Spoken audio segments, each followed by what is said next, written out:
Bonjour à tous, dans cette vidéo nous allons détailler le principe de capture-recapture. Alors cette méthode, elle permet d'estimer l'effectif de la population. Souvent, notamment les populations d'animaux qui se déplacent ou qui se cachent, etc., on a du mal à savoir combien il y en a au total.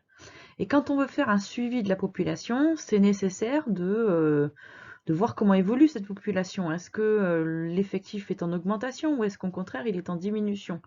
Et ça se fait aussi beaucoup, notamment quand on a des craintes sur justement certains effectifs, notamment des craintes avec une baisse trop importante, notamment pour les espèces qui sont sensibles ou en danger. Alors, ce principe va nécessiter un marquage des individus. Alors, qu'est-ce que c'est qu'un marquage des individus? Alors, c'est un élément qui va nous permettre de reconnaître des individus qui ont déjà été capturés. Alors, c'est assez variable, mais il y a quand même des règles.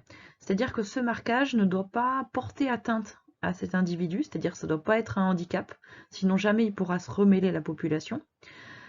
Et puis, il faut qu'il puisse durer dans le temps, parce que l'idée, vous avez compris, d'une capture-recapture, c'est qu'il va y avoir une deuxième capture. Et si votre marquage a disparu entre les deux, et ben, en gros, ça sert à rien. Donc, vous avez vu sur les chevreuils ce qu'on faisait.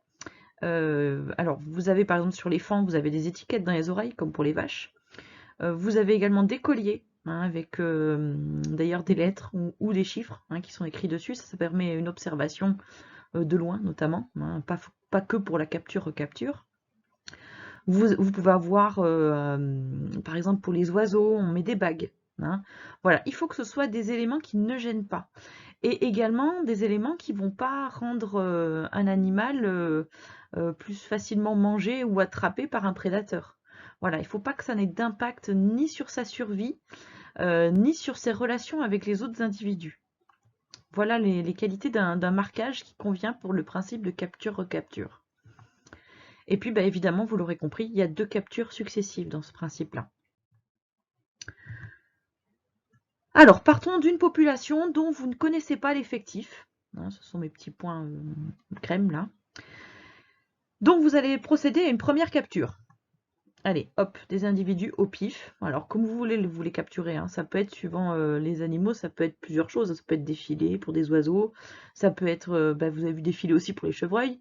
Vous pouvez prendre des filets à papillons pour certains insectes. Voilà, vous avez tout un tas de méthodes qui dépendent en gros du type d'animal. Donc, une fois que vous les avez capturés, ben, c'est simple, vous les marquez avec de la façon dont il convient. Et puis, une fois que vous les avez marqués, eh bien, vous les relâchez. Donc ces animaux marqués vont, comme si de rien n'était, aller se mêler au reste de la population et retrouver leur marque. Alors évidemment, au passage, il faut que la capture ne les traumatise pas et ne les abîme pas. Sinon, c'est foutu aussi. Hein, donc voilà, donc c'est pareil, la méthode doit être vraiment adaptée. Et puis ensuite, vous allez procéder comme précédemment, c'est-à-dire que vous allez refaire une seconde capture. Donc voilà, ici, donc par contre, constatez bien une chose, vous avez capturé ici 7 individus et il y en a un de marqué. Et précédemment, vous en aviez capturé 7 et vous les aviez marqués et relâchés dans la population. Maintenant qu'on a ce résultat de recapture, un individu sur 7 au total capturé, eh bien, vous pouvez interpréter et essayer d'estimer l'effectif total de la population. Alors, dans cette recapture, on a un individu marqué sur 7 individus au total.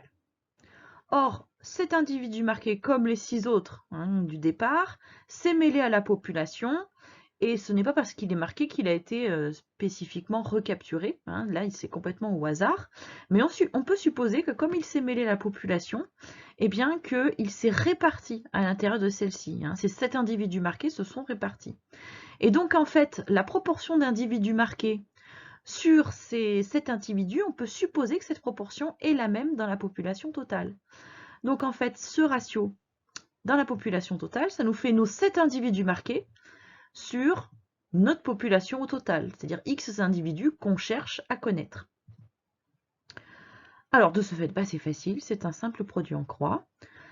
Donc, vous savez comment ça marche, produit en croix. Hein. Vous faites ici 7 individus marqués fois 7 individus au total de la première capture. de la seconde capture, pardon, sur un individu marqué que vous avez trouvé. Et donc, ça va vous donner un total, ici, de 49 individus. Alors évidemment, moi j'ai pris des chiffres qui sont de faible effectif, comme d'habitude. Donc il vaut mieux, et puis généralement les populations ne font pas 50 individus, sinon je donne pas cher de leur peau. Hein, je vous rappelle hein, le chapitre que vous avez vu avant le système nerveux sur la dérive génétique et compagnie, mais c'est un exemple. Donc généralement les populations sont avec des effectifs beaucoup plus nombreux. Et puis, vous n'êtes pas obligé de faire qu'une pauvre petite capture avec cet individu non plus. D'ailleurs, par exemple, en reprise de chevreuil, en fait, on estime que la recapture, c'est l'ensemble de toutes les reprises de chevreuil de la saison. C'est-à-dire que voilà, comme ça nous fait en fait un gros échantillon de recapture. Et justement, cette méthode est utilisée par le territoire d'études et d'expérimentation de Trois-Fontaines pour connaître l'effectif de la population sur une saison.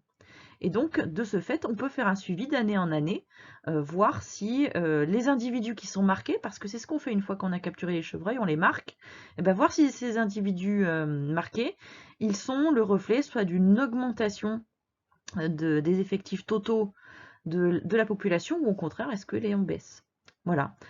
Donc c'était le principe de capture-recapture, donc qui est un élément extrêmement utilisé dans les suivis de population. À bientôt!